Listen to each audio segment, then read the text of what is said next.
Selamat pagi Bapak Ibu dan saudara-saudaraku, apa kabar pagi ini? Semoga kita semua telah bangun dengan sehat, sukacita dan damai sejahtera dalam anugerah Tuhan kita Yesus Kristus. Senang sekali saya menjumpai Bapak Ibu dan saudara sekalian melalui Renungan Pagi edisi 18 Januari 2023. Pagi ini bacaan kita dari 2 Samuel pasal 16 ayat 1-4 demikian.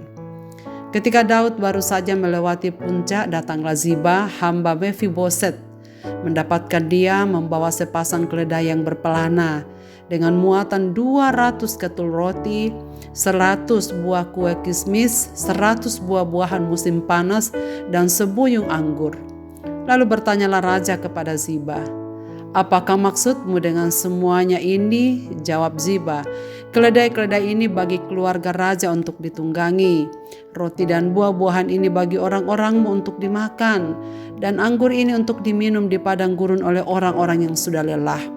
Kemudian bertanyalah raja, "Di manakah anak tuanmu?" Jawab Ziba kepada raja, "Ia ada di Yerusalem. Sebab katanya pada hari ini kaum Israel akan mengembalikan kepadaku kerajaan ayahku." Lalu berkatalah raja kepada Ziba, "Kalau begitu kepunyaanmulah segala kepunyaan Mefiboset." Kata Ziba, "Aku tunduk, biarlah kiranya aku tetap mendapat kasih di matamu ya tuanku raja." Melayani tanpa ketulusan. Saudara-saudaraku, dalam renungan pagi kemarin kita telah melihat bagaimana Daud terpaksa melarikan diri dari istananya. Dan kemudian ia berangkat dengan orang-orang yang masih loyal terhadap dirinya. Namun dalam perjalanan yang susah dan memprihatinkan itu, Daud menjalaninya dengan tulus. Ia rela menjalani semua sebagai tanda bahwa ia siap untuk menjalani apa yang Tuhan kehendaki bagi dirinya. Saudara sekalian, apakah yang terjadi apabila kita melayani tanpa disertai ketulusan hati?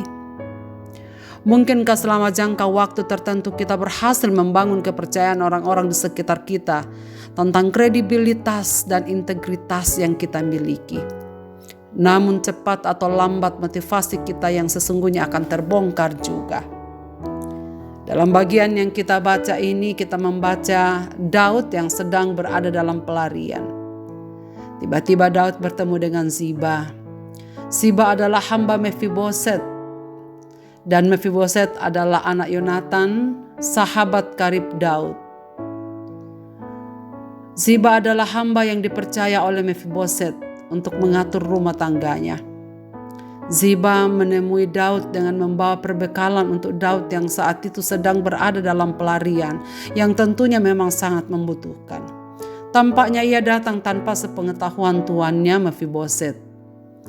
Ketika Daud menanyakan kabar Mefiboset, Ziba mengatakan sesuatu yang sebenarnya dapat diragukan kebenarannya. Dengan kata lain, Ziba memfitnah Mefiboset, tuan yang dia layani. Mengapa? Kalau kita memperhatikan jawaban Ziba, maka kita dapat menyimpulkan bahwa ia bermaksud mencari keuntungan bagi dirinya sendiri. Ia mengira bahwa kelak nanti Daud pasti akan menang dan kembali kepada kerajaannya, dan karena itu ia sedang mencari perhatian dari Daud. Tentu saja saudara sekalian, kita setuju untuk mengatakan bahwa perbuatan Ziba sungguh tidak terpuji. Demi hasrat mendapatkan sesuatu yang lebih, Ziba ingin memfitnah dan tega memfitnah tuannya. Dapat dikatakan Ziba adalah seorang oportunis yang berusaha memanfaatkan segala kesempatan bagi keuntungan pribadi. Saudara sekalian, andai saja Mefiboset tahu perbuatan Ziba, pastilah kepercayaannya terhadap Ziba jadi hancur. Ziba entah sadar atau tidak telah menghancurkan integritas dan kredibilitas dirinya selama ini di mata Mefiboset. Saudara sekalian, orang-orang seperti ini mungkin saja bisa ada di sekitar kita. Menghadapi orang yang demikian, kita harus belajar kritis seperti yang dilakukan oleh Daud. Jangan asal percaya seperti yang telah dilakukan Daud. Selidiki terlebih dahulu seluruh fakta-fakta yang terkait. Pelajaran ini sangat penting bagi kita saudaraku, bahwa jika ada yang memberi laporan pada kita, jangan mudah percaya seluruh beritanya. Selidiki kedua belah pihak. Kadang kita terjebak mempercayai informasi secara sepihak. Dan ternyata kita bisa keliru. Sebab persoalan sesungguhnya selalu terlibat kedua belah pihak. Agar kita tidak salah mengambil keputusan. Perlu juga belajar menilai segala sesuatu secara objektif. Dan yang terpenting, mintalah Tuhan menyelidiki apa yang sedang terjadi dengan sesungguh-sungguhnya. Minta Tuhan untuk menyelidiki apakah segala penilaian dan keputusan kita itu sudah ada pada porsinya, sesuai sudah benar atau tidak. Di pihak lain, kita melihat dari peristiwa ini, saudara sekalian, bahwa Tuhan selalu nyata bagi Daud dalam kesukarannya. Bayangkan dalam pelarian, Daud mendapat pemberian dari Ziba yang begitu banyak. Sekalipun motivasinya buruk, tetapi hal itu sangat penting bagi Daud dalam pelarian itu. Pemberian Ziba sangat berarti dalam kondisi Daud yang lelah berjalan dan memerlukan keledai tunggangan serta bekal lainnya dan anggota lain yang mengikutinya dalam perjalanan itu. Saudara membaca ini, saya sangat bersyukur bahwa Tuhan dapat memakai siapa saja, bahkan orang jahat sekalipun, jika Tuhan kehendaki menjadi saluran berkat bagi kita dalam segala kekurangan kita. Tuhan tahu apa yang kita butuhkan. Dan yang mampu menggunakan orang lain untuk menjadi saluran berkat bagi kita.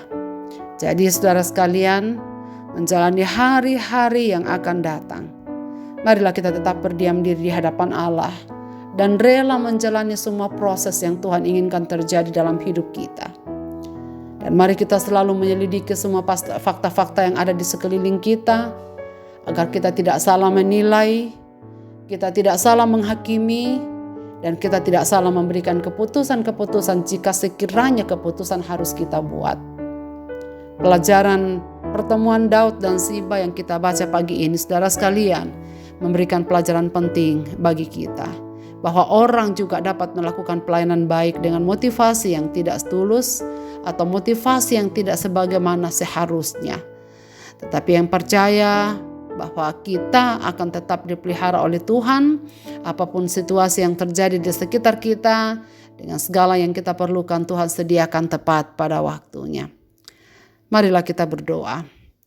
Bapa Surgawi, Bapa dalam nama Tuhan Yesus Kristus, terima kasih banyak untuk firman-Mu pada pagi ini.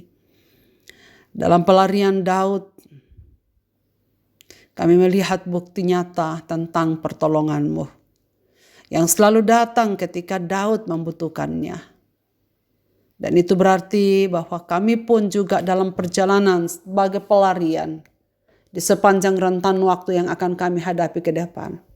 Terima kasih Bapa karena kami tidak berjalan sendiri.